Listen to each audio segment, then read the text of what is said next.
안녕하세요. 상크리아스입니다. 이번 영상은 수능 재수를 이제 준비하면서 수능 영어 0포자 분들이거나 아니면 수능 영어가 뭐 6등급이 나오거나 영어가 많이 약하신 분들이 계십니다. 그런 수험생분들은 이제 시중에 만약에 인강을 듣는다고 했을 때 약간 좀 유의해야 될 게 있습니다. 바로 시중의 인강들은 어느 정도 영어가 기반이 있다는 전제하에 보통 수업을 나갑니다. 커리를 보면 알 수 있거든요. 그런데 예를 들어서 뭐 4등급을 맞은 수험생들이 2등급으로 올리는 거는 어렵지가 않아요.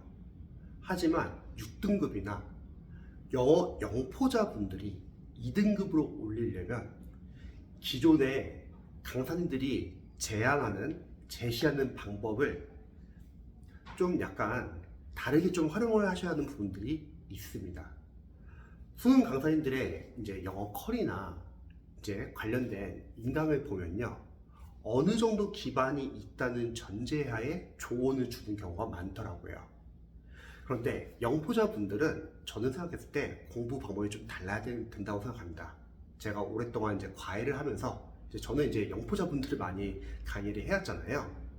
영포자 분들의 공부 방법과 일반적인 영어 공부라는 수험생분들 간의 공부 방법은 달라야 합니다. 자, 그 중에서 하나는 저는 문법이 상당히 중요하다고 생각합니다. 수능에서는 어법 문제가 많이 나오지 않고 있기 때문에 강사님들 커리를 보면은 뭐 구문독해에서 살짝 다뤄주거나 그런 경우가 많습니다. 그런데 구문독해라는 것도 상당히 중요하죠. 근데 그것도 결국은 문법을 어느 정도 안다는 전제하에 구문을 활용할 수 있지, 문법이 충분히 연습이 안 된 수험생들이 간략하게 그냥 문법만 설명해 주는 거로는 영포자분들은 사실 구문도 힘들고 나중에 독해도 힘듭니다. 문법은 저는 생각했을 때는 꼭 문법 문제, 어법 문제를 맞추기 위해서 중요하다고 생각하지는 않아요. 많이 나오지가 않기 때문에. 하지만 이건 어떨까요? 문법을 알아야지 구문 독해를 할 수 있고, 구문 독해를 정확히 할 줄 알아야지 여러분이 실전 독해에서 속도로 빠르고 정확하게 해석을 할 수 있습니다. 그러니까 문법과 독해는 별개가 아니라 계속 이어지는 거예요. 예를 들어보죠. 여러분들이 만약에 기초 문법을 공부한다고 할게요. 문법에서 형식이 있다고 할게요. 뭐 1형식, 2형식, 3형식, 4형식, 5형식. 강사님들 가끔씩 영상을 보면은 뭐 일본식 문법 공부할 필요 없다, 영어는 영어로 공부해야 된다, 정말 다양한 의견이 많은데요. 글쎄요. 여러분들이 준비하는 거는 수업 영어예요. 수업 영어에서는 필요합니다. 기초 수험생들은 그런 용어나 그런 개념을 알아야지 문장을 좀 더 쉽게 해석할 수 있어요. 형식을 알면 어떤 게 좋을까요? 강사로서는요, 여러분들이 짧은 구에서 긴 절 단위로 볼 수 있습니다. 각각 대표적인 동사들의 형식을 알아야지 긴 지문을 읽을 때 주요 요소들이 빨리 보여요. 영어는요, 단어에서 구 단위로 보다가 그 다음 나중엔 절 단위로 봐야 되거든요. 다음에 수동태는 어떨까요? 수동태는 수능 영어 독해에서는 상당히 많이 쓰입니다. 그러면 수험생분들이 그 수동태가 많이 쓰이는데 그게 3형식 때 명사를 목적으로 쓰는 동사의 수동태인지, 4형식 동사의 수동태인지, 5형식 동사의 수동태인지, 또는 대절을 목적으로 취하는 동사의 수동태인지를 알아야 합니다. 왜요? 그래야지 수동태를 빠르고 정확하게 해석할 수 있다는 거죠. 잘 모른다고 할게요. 당연히 해석이 안 되고 감독해가 되고 막힌다는 거죠. 수동태는 많이 쓰이거든요. 투부정사 한번 따져볼까요?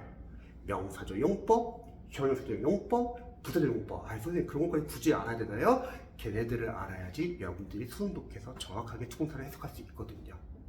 어떨 때 명사조 용법이고, 어떨 때 형용사조 용법이고, 어떨 때 부사조 용법이고. 부사조 용법의 뜻이 뭐가 있고, 목적, 이유, 근거, 결과, 조건, 정도. 언제 그런 식으로 해석을 하는지도 여러분들이 아셔야 한다는 거죠. ing이 나오면은 동명사인지 현재 분사인지, 그리고 분사가 하는 역할이 어떤 역할이 있는지, 한정적용법, 서술적용법, 전치수식, 후치수식.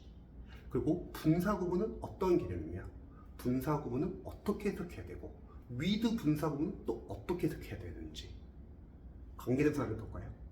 관계대명사 나오면은 주격, 소유격, 목적격도 있지만 주격 보호도 있고 관계대명사 어떤 경우에 어떤 식으로 생략을 하는지도 알아내고 관계형용사, 관계부사, 복합관계대명사, 복합관계형용사, 복합관계부사. 어우, 문장이 길어지죠. 근데 독해서 안 쓰이나요? 많이 쓰이죠. 그리고 다양한 독치도 알아내고 특수구문도 알아내고요. 그리고 여러분들이 각각 전치사들을 어떻게 해석해야 되는지도 알아야 합니다. 이러니까 영어 강사 입장에서는 문법이 너무 중요해요. 근데 이때 오해하지 말아야 할 게 그렇다고 막 문법 문제를 막 풀면서 공부하라 그런 개념은 아니고요. 이거 어떠세요? 영포자분들은 문법을 공부하면서요 계속 독해를 계속 응용하세요.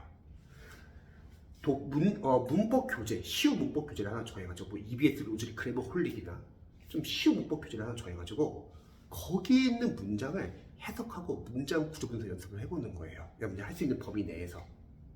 그게 기초 독해 연습이고 그게 구문 독해 연습입니다. 이 연습이 충분히 되고 나서 여러분들이 구문 독해를 활용하면요 훨씬 문장이 쉬워집니다. 거꾸로 말할게요. 이런 연습을 안 하고 시중에 구문 독해 연습을 그냥 들어가고 시중에 독해 지문은 그냥 들어가잖아요. 똑같아요. 왜냐면 해석을 못하기 때문에 그 전 단계 기반 연습이 안 돼 있기 때문에. 영어 독해의 기반 연습은 뭐죠? 기초 어휘, 기초 문법, 독해를 읽기 위한 문법, 그리고 구문이 충분히 연습이 돼야 합니다. 그래서 영포자 분들은 공부 방법이 좀 달라야 된다는 거예요. 기초가 상당히 중요합니다. 기초가 쉬워서 기초가 아니라 중요해서 기초라는 거예요. 남들이 2등급, 3등급 맞는 학생들이 하는 방법들 똑같이 하지 마세요. 그러기에는 격차가 있고 그 친구들 같은 경우는 오랫동안 공부를 했기 때문에 그 방법이 통하지만 영포자 수험생분들은 쉽지 않습니다. 그래서 차근차근 하세요.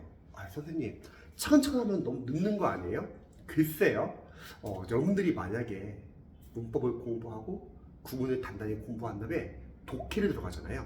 좀 늦게 들어갈지라도 수월해집니다. 독해가. 반대로 말할게요. 남들이 뭐 한다고 해서 그냥 과정을 따라가고 제대로 기반을 안 잡고서 독해를 들어가는 거예요. 그럼 뭐가 문제죠? 해석을 못해요. 감독해가 돼요. 지문이 조금만 어려지면 못 읽습니다. 이게 차이예요. 그래서 영어 과외 강사로서는 기초는 상당히 중요합니다. 혹시 영어 등급이 잘 안 나오시는 수험생들은 너무 시중에 나와 있는 어려운 커리어 다 따라가지 마시고요. 일단 기초부터 단단히 공부해 보시기 바랍니다. 그러면 영어는 충분히 등급을 여러분들이 쉽게 올릴 수 있습니다. 조급해하지 마시고요. 하루에 재수생분이라면 2시간 정도만 투자해서 단단히 차근차근 준비해 보시기 바랍니다. 제 영상이 도움이 되셨으면 좋겠네요.